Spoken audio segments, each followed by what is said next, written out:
संत सोपान काका सहकारी बँक सासवड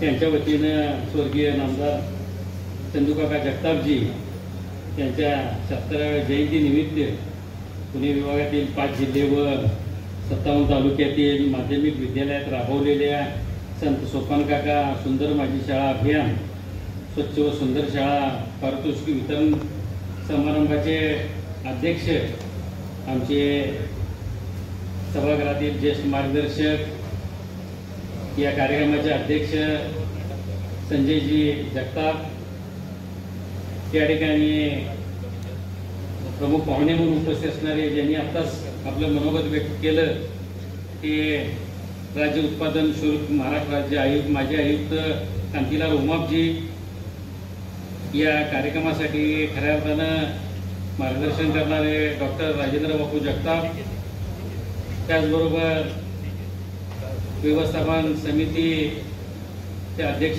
प्रकाशदादा पवार, महामंडळाचे माजी उपाध्यक्ष अरुण थोरातजी, या ठिकाणी कोल्हापूरहून आलेले कोजिमा शिस्तज्ञ संचालक दादासाहेब लाड, सांगली जिल्ह्याचे अध्यक्ष अमृत पांढरे, पुणे जिल्ह्याचे अध्यक्ष प्रसादजी गायकवाड, कोल्हापूर जिल्ह्याचे अध्यक्ष राहुलजी पवार, पुरंदर शिक्षण प्रसारक मंडळाचे अध्यक्ष सतीशभाऊ उसळ, पुणे जिल्हा कार्याध्यक्ष राजेशजी गायकवाड, सांगली जिल्हा मुख्य संघाचे सचिव संजय कुमार झांबरे, पुणे जिल्ह्याचे सचिव शिवाजी कामते सर, या ठिकाणी शिवाजी शिक्षण प्रसारक मंडळाचे सचिव दत्तात्रय कांबळे, या व्यासपीठावर उपस्थित असणारे DS घोगरे सर, आमचे मित्र नंदकुमार सागरजी, सुधाकर जगदाळे, वसंतराव दाखवले, दिलीप साबणेजी, चंद्रशेखर जगताप, विश्वजित आनंदे, पुंडलिक मेमाने, काँग्रेस शिक्षक सेलचे अध्यक्ष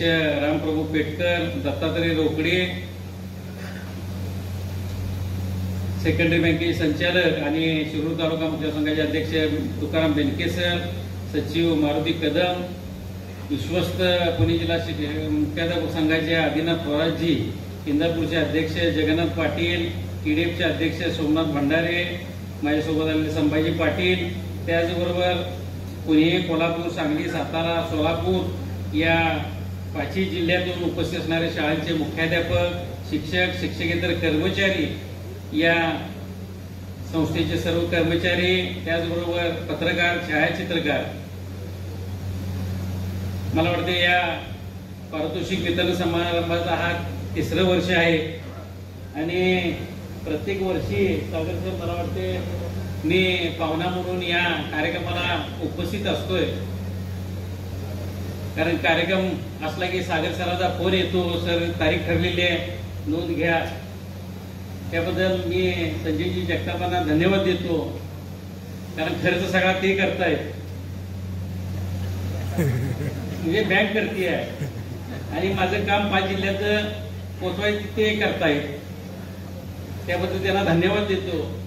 या ठिकाणी तानाजी माने पण आहेत अध्यक्ष साहेब. जर बघितलं तर सेक्रेटरी बँकेचे अध्यक्ष चंद्रकांत पाटील या ठिकाणी उपस्थित आहेत, तेही प्रत्येक वर्षी या कार्यक्रमाला उपस्थित असतात. एक चांगला उपक्रम म्हणजे आज काकांची जे स्वप्न होतं की शाळा स्वच्छ झाल्या पाहिजे, सुंदर झाल्या पाहिजेत, गाव चांगलं झालं पाहिजे, आणि खऱ्या अर्थानं गावाची स्वच्छतेची सुरुवात ही शाळेपासूनच होत असते. कारण शाळेमध्ये येणारे विद्यार्थी आणि पालक ज्यावेळी शाळेचा स्वच्छ परिसर बघतात त्यावेळी मनोमन त्यांच्यामध्ये एक भावना निर्माण होते की याच पद्धतीने आपल्याला गाव सुद्धा स्वच्छ ठेवलं पाहिजे. आणि ही जी संकल्पना आहे, म्हणजे चंदू काकाने ही जी संकल्पना आणली की स्वच्छ आणि सुंदर शाळेची संकल्पना, आणि त्यासाठी त्या ठिकाणी आर्थिक म्हणजे नुसतंच त्या ठिकाणी सत्कार करायचा, एक मोमेंट द्यायचा ही भूमिका नाही, तर त्या ठिकाणी आर्थिक पुरस्काराचंही स्वरूप त्या शाळेला द्यायचं आणि शाळा निवडायचं. हा आता सुद्धा संजयजी म्हणले की याचं कार्यक्षेत्र मी वाढवतोय, 5 जिल्ह्यापुरतं मर्यादित ठेवत नाही, तर भविष्यामध्ये पुरा महाराष्ट्र या ठिकाणी याच्यामध्ये सहभागी झाला पाहिजे. या पद्धतीचं काम खऱ्या अर्थानं म्हणजे स्वप्न सुद्धा बघताना किती मोठं स्वप्न बघायचं हे मला वाटतं संजय जगताप यांच्याकडे बघितल्यानंतर लक्षात येते. त्यांच्याबरोबर मला 4 वर्ष काम करण्याची संधी मिळाली आमदार म्हणून. चांगल्या पद्धतीनं त्यांनी सभागृहामध्ये भूमिका मांडत गेले. शाळेचे प्रश्न ज्यावेळी आम्ही विधान परिषदेमध्ये मांडत होतो त्यावेळी विधानसभेमध्ये मांडण्याची भूमिका ते करत होते. त्यामुळं दोन्ही सभागृहामध्ये विषय होत असल्यामुळे त्या ठिकाणी या शिक्षण क्षेत्रातल्या प्रश्नांना चांगली वाचा फोडण्याचं काम त्या ठिकाणी होत होतं. योगायोग आमच्या दोघांचाही चांगला आहे. आम्हाला जपान दौऱ्यावरती एकत्र जाता आला, अभ्यास दौऱ्यावरती. त्या ठिकाणी शिक्षण पद्धती जी आहे जपान मधली ती सुद्धा त्या ठिकाणी अभ्यासण्याची संधी या माध्यमातून आम्हाला उपलब्ध झाली. आज शिक्षण क्षेत्रामध्ये प्रचंड प्रश्न प्रलंबित आहे. या ठिकाणी जर बघितलं तर संजय जगतापांचं काम जर बघायचं झालं तर काम एवढं मोठं आहे दादा, म्हणजे वर्षातले जवळजवळ 100 पेक्षा जास्त दिवस संस्थांचं काम बघायसाठी त्यांचे जात असतील. एवढ्या संस्थांचा व्याप त्याचा प्रचंड मोठा आहे आणि अगदी प्रत्येक संस्थेवर बारकाईनं लक्ष त्यांचं आहे की ती संस्था चांगल्या पद्धतीने चालली पाहिजे, त्या संस्थेची भरभराट झाली पाहिजे आणि व्याप वाढ. म्हणजे स्वतःचा व्यवसाय तर मोठा आहेच, त्याबद्दल दुमत असायचं कारणच नाही. परंतु जर वागणं बघितलं तर अत्यंत नम्र आहे. कारण ज्यावेळी हे सभागृहात होते त्यावेळी मला वाटते त्या सभागृहातले जे आमदार होते त्याच्यामध्ये 3 नंबरच्या क्रमांकाची आर्थिक स्थिती ही संजय जगतापांची होती. आज दादा 3 हेलिकॉप्टरचा मालक असणारा आपल्या समोर बसलेला व्यक्ती आहे. परंतु सांगायचा हेतू असा आहे की मोठेपणा इतका आहे की तो जगाला दाखवण्यासाठी नाही, त्या ठिकाणी अगदी नम्रतेनं प्रत्येकाशी बोलणं, प्रत्येकाशी वागणं हे सांगणं आम्हाला त्यात आहे की यांची आर्थिक स्थिती किती आहे याचं मोजमाप आपल्याला या ठिकाणी करायचं नाही आहे. तर या ठिकाणी अंगी जे गुण आहेत, जे संस्कार आहेत काकांचे, हे सगळ्यात महत्वाचे आहेत आणि हे संस्कार खऱ्या अर्थानं तुम्ही आम्ही विद्यार्थ्यांना देणं गरजेचं आहे हे मला या निमित्तानं सांगायचं. आणि अशा प्रकारचे जर संस्कार आपण देऊ शकलो तर अशा प्रकारची पिढी आपल्या समोर घडणार आहे हे सगळ्यात महत्वाचं. हे काकांनी जे दिलेले संस्कार आहेत ते संस्कार पुढे नेण्याची भूमिका संजयजी करतायत आणि त्या माध्यमातून हे उपक्रम राबवले जात आहेत. म्हणून या ठिकाणी त्यांचं एकदा आपण जोरदार टाळ्या वाजवून अभिनंदन केलं पाहिजे की अशा व्यक्तिमत्वाचा सहवास आपल्याला लाभतो. आज शिक्षण क्षेत्रामध्ये प्रचंड प्रश्न प्रलंबित आहेत. मगाशी सागर सरने त्याचा उल्लेख केला, बाकीच्या तानाजीवाने उल्लेख केला. कालच्या बुधवारी सुद्धा आमची बैठक झाली. त्या ठिकाणी सागर सरने विस्तृतपणे सांगितलं नाही की आयुक्तांची भाषा कशी होती.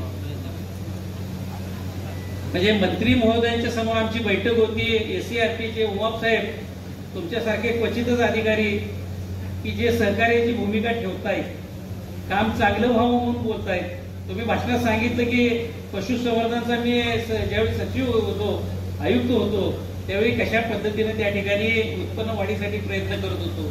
परंतु आता दुर्दैव आहे, म्हणजे मगाशी मला सागर सरनी सांगितलं की मराठी भाषेच्या शाळेत शिकणारे अधिकारी सुद्धा आज मराठी भाषेच्या शाळा कशा बंद होतील या पद्धतीचंच वर्तन त्या ठिकाणी करतायत. कारण त्या ठिकाणी ज्यावेळी विषय आला, जे प्रशिक्षण चाललेलं आहे वरिष्ठांनी निवड श्रेणीचं, या प्रशिक्षणाच्या बाबतीत अक्षरशः हुकुमशाही पद्धतीने प्रशिक्षण चाललेलं आहे. 5 मिनिटं जरी विलंब झाला, सही झाली नाही तर त्या ठिकाणी त्या प्रशिक्षणामधून बाहेर काढलं जातंय. त्या ठिकाणी 2,000 रुपये फी घेतली जाते. आतापर्यंत कधीही फी घेतली गेली नव्हती प्रशिक्षणात आणि 2,000 रुपये फी घेऊन साधी पिण्याच्या पाण्याची व्यवस्था सुद्धा केली जात नाही. आज एका बाजूला आयुक्त म्हणतायत एससीआरटीचे की शिक्षकांना शिस्त लावण्यासाठी आम्ही ही भूमिका घेतलेली आहे. म्हणजे आमचा शिक्षक बेशिस्त आहे का, तो त्या ठिकाणी जबाबदारी म्हणजे काहीतरी शब्द तिने वापरला, गांभीर काहीतरी म्हणत नाही. हा, म्हणजे असं चुकीच्या पद्धतीनं त्या ठिकाणी शिक्षकांच्या बद्दल वक्तव्य करणं, त्या ठिकाणी जोरदार म्हणजे वाद झाला आणि त्या ठिकाणी त्यांना माघार घ्यावी लागली. म्हणजे हे जे चाललेलं आहे सगळं शिक्षण क्षेत्रामध्ये, किंवा 15 मार्चचा जो आदेश काढला गेला संच मान्यतेचा. त्याच्यामध्ये जर बघितलं म्हणजे त्याच्या अगोदर 20 फटाक्यांचे केसरकर साहेब असताना त्या ठिकाणी कोल्हापुरात आंदोलन झालं होतं. राहुलजी, आपल्याला माहिती आहे की 20 फटाक्यांच्या शाळा बंद करायची नाही म्हणून त्या ठिकाणी आम्ही आंदोलन सुरू केलं. त्यावेळी त्यांनी सांगितलं आम्ही 20 फटाक्यांच्या शाळा बंद करणार नाही. म्हणून त्याने दुसरा मार्ग काढला की 20 फटाक्यांची संख्या गेली की 0 शिक्षक शाळा, म्हणजे एका अर्थात ती शाळा बंदच झाली असा होतो. परंतु जर बघितलं तर वाड्या वस्त्यावरच्या मुलींची परिस्थिती आणि हेच उदाहरण तानाजीराव, तुम्ही जे उदाहरण इथे दिलं कोल्हापूर जिल्ह्यातलं, सचिवांच्या समोर ज्यावेळी मी बसलो, सचिवांना सांगितलं की आमच्या कोल्हापूर जिल्ह्यामध्ये परिस्थिती की राधानगरी असेल, पन्हाळा असेल, आमच्या आजऱ्यामध्ये जंगल असेल, हिची परिस्थिती ज्यावेळी कथन मी सचिवांच्या समोर केलं, त्यांनी मला उत्तर छानसं दिलं की आम्ही मुलींच्यासाठी सायकल देतोय. त्यावेळी त्यांना मी हे उदाहरण दिलं की आजऱ्यामध्ये जात असताना बिबट्यानं आमच्या एका मुलीवरती हल्ला केला, तुम्ही तुमच्या मुलीला सायकलवर पाठवू शकाल का जंगलातून? म्हणजे विचार करा की त्या ठिकाणी आमचे शिक्षक समायोजित होतील. म्हणजे त्यांचं म्हणणं असं आहे की आम्ही कुठल्याही शिक्षकाला कमी करणार नाही, त्याचा नोकरीवर धोका निर्माण होणार नाही. परंतु खऱ्या अर्थानं आम्हाला त्या ठिकाणी असणाऱ्या विद्यार्थी जे असतील त्या विद्यार्थ्यांच्यासाठी या शाळा सुरू झाल्या राहिल्या पाहिजेत, खास करून मुलींसाठी त्या ठिकाणी. अन्यथा आमच्या वाड्या वस्त्यावरच्या मुलींचं शिक्षण बंद होईल आणि उद्या या मराठी शाळेतल्या बहुजन समाजातल्या मुलांचं शिक्षण बंद झालं तर त्या शिक्षणापासून ते वंचित राहतील. यासाठी त्या ठिकाणी आम्ही ठामपणे विरोध केला आणि त्या ठिकाणी मग बऱ्यापैकी शिक्षण मंत्र्यांनी मानसिकता दाखवली की याच्यामध्ये आम्ही जरा अभ्यास करून बदल कसा करता येतोय.